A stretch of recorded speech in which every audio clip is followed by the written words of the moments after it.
साथियों नमस्कार। मेरा नाम है पूजा और मैं फिर से हाजिर हूँ आपके समक्ष एक नई कहानी लेकर।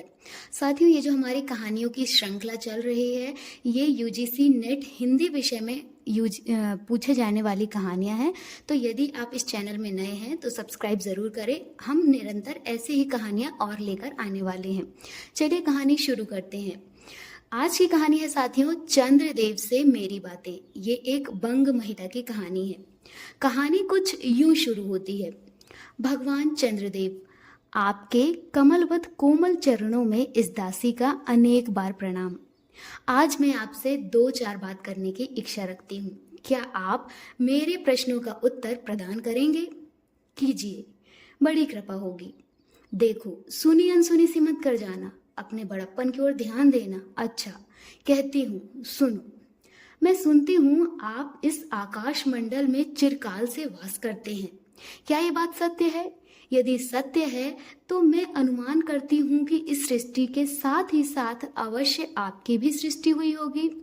तब तो आप ढेर दिन के पुराने और बूढ़े कहे जा सकते हैं।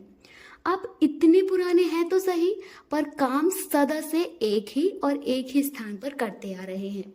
यह क्यों? क्या आपका डिपार्टमेंट में ट्रांसफर होने का नियम नहीं है? क्या आपकी गवर्नमेंट में पेंशन भी नहीं मिलती? बड़े खेद की बात है। यदि आप हमारी न्यायशिला गवर्नमेंट के किसी भी विभाग में सर्विस करते होते तो अब तक आपकी बहुत कुछ पदोन्नति हो गई होती और ऐसी पोस्ट पर रहकर भारत के कितने ही सुरम्य नगर, पर्वत, जंगल और झाड़ियों में भ्रमण करते। अंत में इस वृद्धावस्था में पेंशन प्राप्त कर काशी ऐसे पुनीत और शांति धाम में बैठकर हरि नाम स्मरण करके अपना परलोक बनाते। यह बड़ी भारी भूल हुई। भगवान चंद्रदेव, क्षमा कीजिएगा, क्षमा कीजिए। आप तो अमर हैं, आपको मृत्यु कहाँ? तब परलोक बनाना कैसा? ओहो, देवता भी अपनी जाति के कैसे पक्षपाती होते हैं। देखो ना, चंद्रदेव को अमृत देकर उन्होंने अमर कर दिया। तब यही मनुष्य होकर हमारे अंग्रेज अपने जाति वालों का पक्षपात करें तो आश्चर्य ही क्या है? अच्छा, यदि आपको अंग्रेज जाति की सेवा करना स्वीकार्य हो तो एक एप्लीकेशन हमारे आधुनिक भारत के प्रभु लॉर्ड कर्जन के पास भिजवा देवे। आशा है कि वे आपको आदर पूर्वक अवश्य बुला लेंगे, क्योंकि आप अधम भारतवासी की भांति कृष्णांग तो हैं ही नहीं, जो आपको अच्छी नौकरी देने में उनकी गौरांग जाति कुपित हो उठेगी। और फिर आप तो एक सुयोग्य, कार्यदक्ष, परिश्रमी, बहुदर्शी, कार्यकुशल और सरल स्वभाव के महात्मा हैं। मैं विश्वास करती हूँ कि जब लॉर्ड कर्जन हमारे भारत के स्थायी भाग्य विधाता बनकर आवेंगे तब आपको किसी कमीशन का मेंबर नहीं तो किसी मिशन में भर्ती करके अवश्य ही भेज देवेंगे, क्योंकि उनको कमीशन और मिशन दोनों ही अत्यंत प्रिय हैं। आपके चंद्रलोक में जो रीति और नीति सृष्टि के आदिकाल में प्रचलित थे वे ही अब भी वही हैं।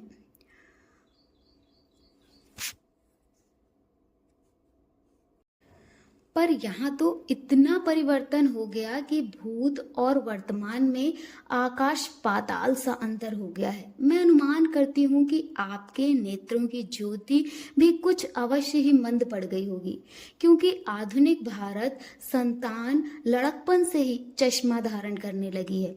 इस कारण आप हमारे दीनहीन क्षीण प्रभु भारत को उतनी दूर से भली भांति न देख सकते होंगे। अतएव आपसे सादर कहती हूँ कि एक बार कृपा करके भारत को देख तो जाइए। यद्यपि इस बात को तो जानती हूँ कि आपको इतना अवकाश कहाँ, पर 8वें दिन नहीं तो महीने के एक दिन अर्थात अमावस्या को या तो आपकी हॉलीडे रहती है। यदि आप उस दिन चाहेंगे तो भारत भ्रमण कर सकते हैं। इस भ्रमण में आपको कितने ही नूतन दृश्य देखने को मिलेंगे, जिसे देखकर सहसा आपकी बुद्धि जरूर चकरा जाएगी। यदि आपसे सारे हिंदुस्तान का भ्रमण शीघ्रता के कारण ना हो सके तो केवल राजधानी कलकत्ता को देख लेना तो अवश्य ही उचित है।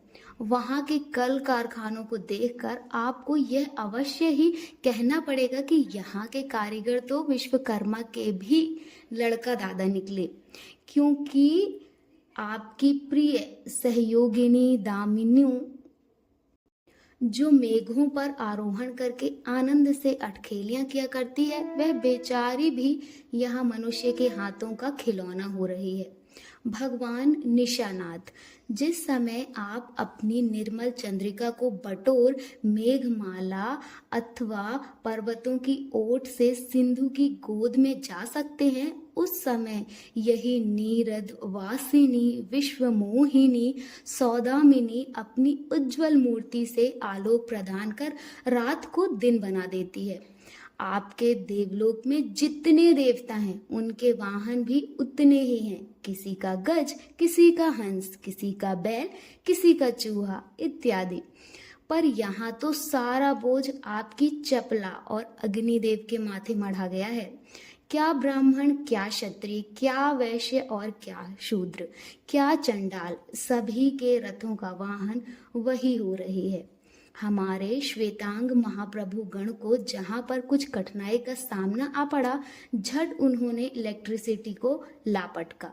बस कठिन से कठिन कार्य सहज में संपादन कर लेते हैं और हमारे यहाँ के उच्च शिक्षा प्राप्त युवक काठ के पुतलों की भांति मुंह ताकते रह जाते हैं।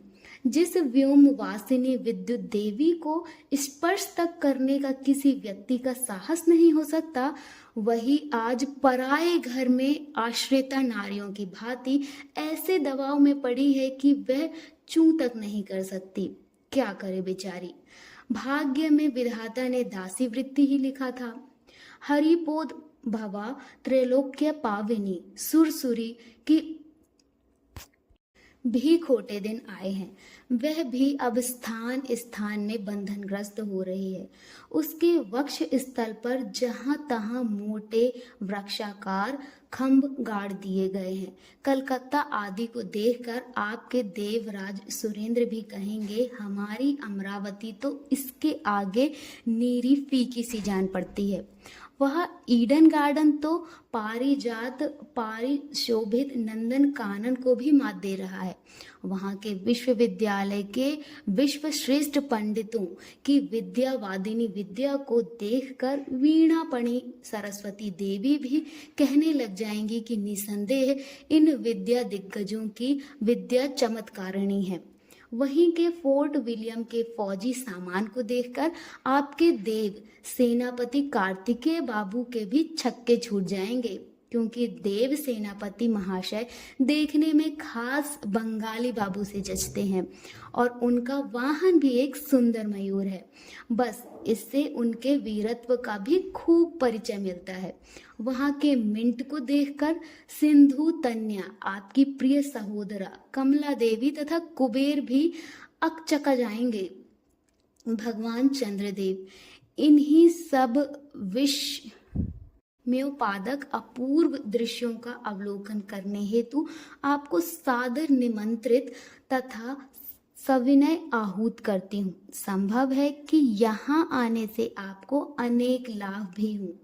आप तो अनादि काल से निज उज्जवल वपु के कलंक की कालिमा लेपन करके कलंकी, शशांक, शशधर, शश लांछन आदि उपाधि मालाओं से भूषित हो रहे हैं।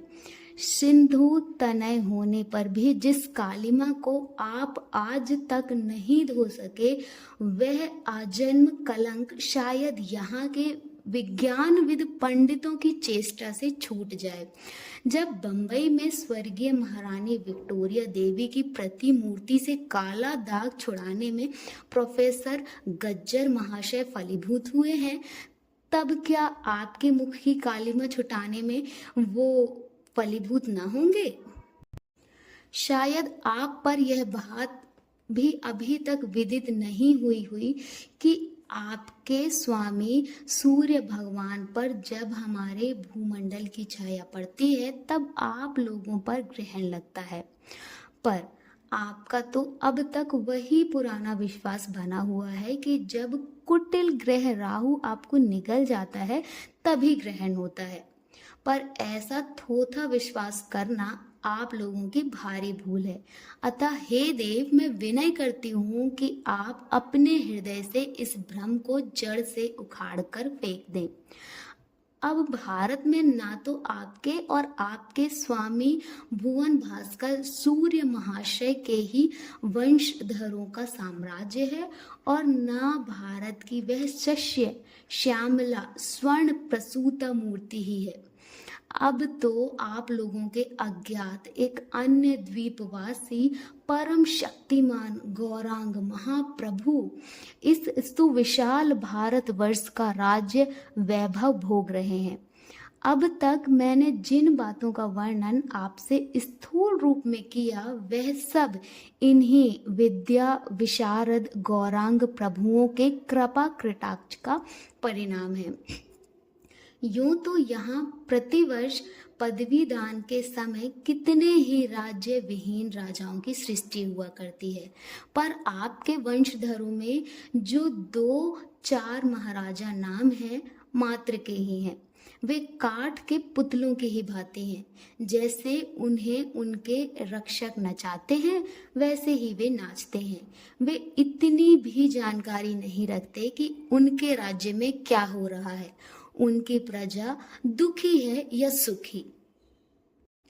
यदि आप कभी भारत भ्रमण करने आए तो मैं अपने फैमिली डॉक्टर धन्वंतरी महाशय को देवताओं के चीफ जस्टिस चित्रगुप्त जी के साथ अवश्य लेते आए। आशा है कि धन्वंतरी महाशय यहाँ के डॉक्टरों के सन्निकट चिकित्सा संबंधी बहुत कुछ शिक्षा लाभ कर सकेंगे। यदि प्लेग महाराज आपके चंद्रलोक या देवलोक में घुस पड़े, वहां से उनको निकालना कुछ सहज बात ना होगी। यही जब चिकित्सा शास्त्र के बड़े बड़े पारदर्शी उन पर विजय नहीं पा सकते, तब वहाँ आपके देवलोक में जड़ी बूटियों के प्रयोग से भला क्या होगा। यहाँ के इंडियन पीनल कोड की धाराओं को देखकर चित्रगुप्त जी महाराज अपने यहाँ की दंड विधि को बहुत कुछ सुधार सकते हैं, और यदि बोझ ना हो तो यहाँ से वो 2-4 टाइपराइटर भी खरीद कर ले जाएं। जब प्लेग महाराज के अपार अनुग्रह से आपके ऑफिस में कार्य की अधिकता होवे, तब उनसे उनकी राइटर्स बिल्डिंग के राइट्स के काम में भी बहुत ही सुविधा और सहायता पहुंचेगी। वे लोग 2 दिन का काम 2 घंटों में कर डालेंगे। अच्छा, अब मैं आपसे विदा लेती हूँ। मैंने तो आपसे इतनी बातें कही, पर खेद है आपने उनके अनुकूल या प्रतिकूल एक भी उत्तर ना दिया। परंतु आपके इस मौन अवलंब को भी मैं स्वीकार का सूचक समझती हूँ। अच्छा, तो मेरी प्रार्थना को कबूल करके एक दफा आइएगा जरूर, एक बंग महिला। तो साथियों, ये थी कहानी एक बंग महिला की। कहानी का सार सिर्फ इतना है कि लॉर्ड कर्जन के किए गए कार्यों पर व्यंग्यात्मक शैली में ये काव्य लिखा गया है, जो कि एक बंग महिला द्वारा लिखा गया है। उम्मीद है आपको कहानी पसंद आई होगी। मिलते हैं फिर से एक नई कहानी के साथ। तब तक के लिए नमस्कार।